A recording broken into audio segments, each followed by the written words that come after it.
Are other people copying your product and selling it for less?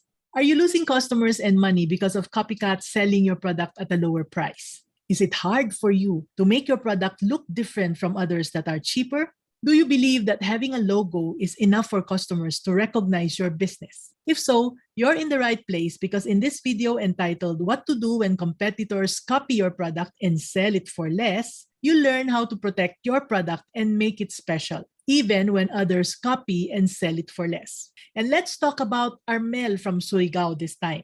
Armel is 45 years old, married, and a proud mother of twins who are both in college.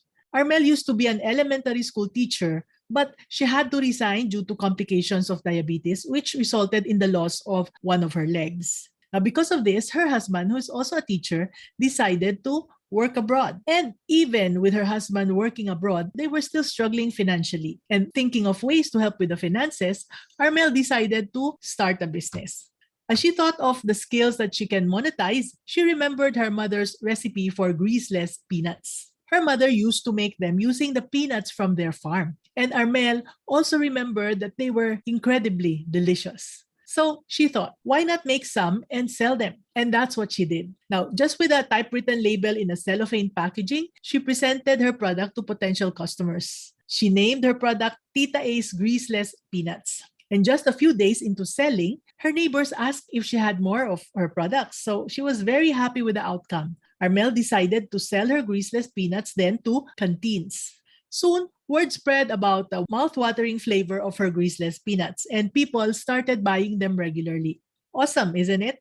Thankfully, her daughters were always there to help whenever they were free. However, as her business grew, she encountered a setback.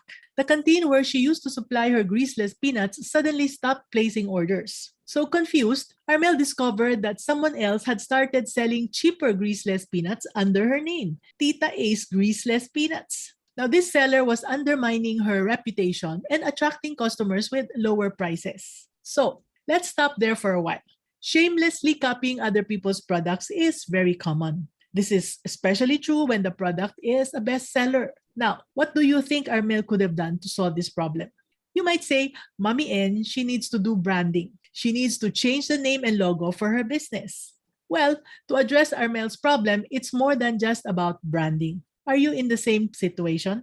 Well, don't feel that you are at a dead end, okay? There are steps that you can take to protect your business. Let's explore what you can do.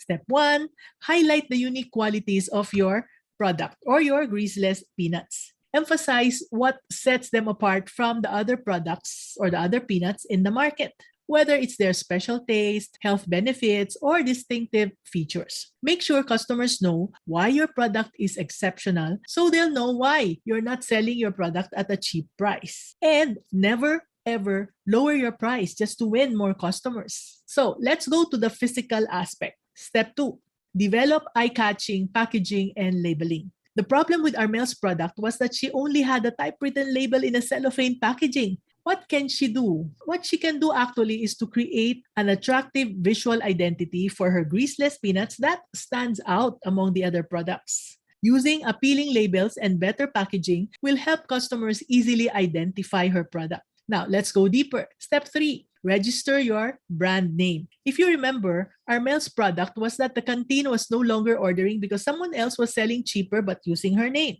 This is where branding comes in. Apart from brand recognition, registering gives you legal protection. You see, brand names that are registered cannot be copied. You can do this with the help of the Intellectual Property Office of the Philippines or IPO-PHL. Find out more on this through their website.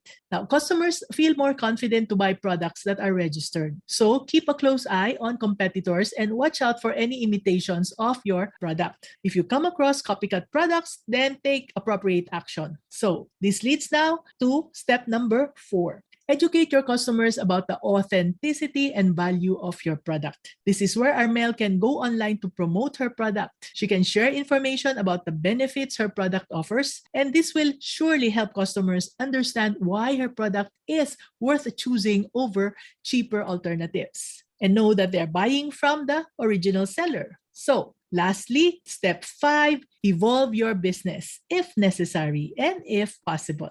As business owner, it's important to regularly check how your efforts are doing and whether they're working effectively. You see, it's like trying out a new recipe and tasting it to see if it needs any adjustments. Listen to feedback and be willing to make changes as needed, okay? I always remind my mentees this. Ensure that your product always meets or exceeds customer expectations. Follow these steps, and when competitors try to copy your product and undercut its price, you know what action to take. So, what happened to Armel's Greaseless Peanuts business? Well, guess what? After a few years, Armel's business is now one of the biggest suppliers in their region. And as for her husband, he is very proud of her. Fingers crossed, she's trying to convince her husband now not to renew his contract to come home and help with the business. Such an inspiring story, isn't it?